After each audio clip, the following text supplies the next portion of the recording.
ठट्ठा की नाया बरादरी की जानिब से प्रेस क्लब ठट्ठा के सामने एहतजाजी मुजाहिरा और नारेबाजी। टंडू अलायार में नाया बरादरी पर होने वाले हमले के खिलाफ अब्दुल सत्तार नायू, अरशद हुसैन, रियाज नायू और हाजी दोहनी बख्श की रहनुमाई में एहतजाजी मुजाहिरा किया गया। रहनुमाओं ने कहा कि टंडू अलायार पुलिस पुरम माहौल खराब करना चाहती है, इंतजामिया खून खराबे वाला माहौल पैदा न करे वरना एहतजाज का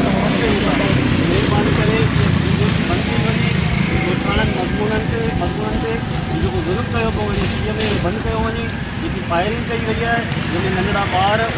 तमाम घना शरीर तकलीफ़ आहिनि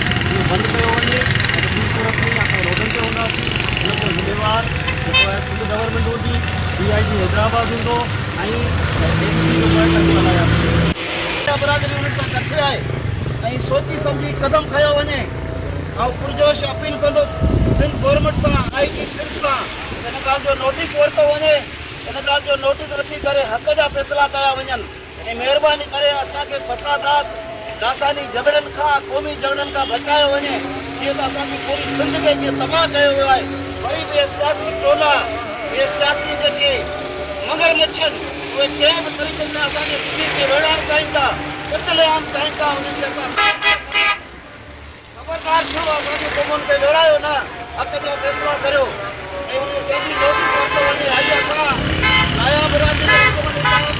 शहर के तरफा रिकॉर्ड एहतजाज कयूं था पुरअमन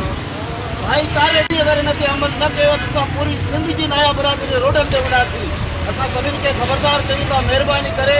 असांखे जहिड़नि झगड़नि खां बचायो असांजी सिंध में अमन कयो अमन में रहण थो खपे।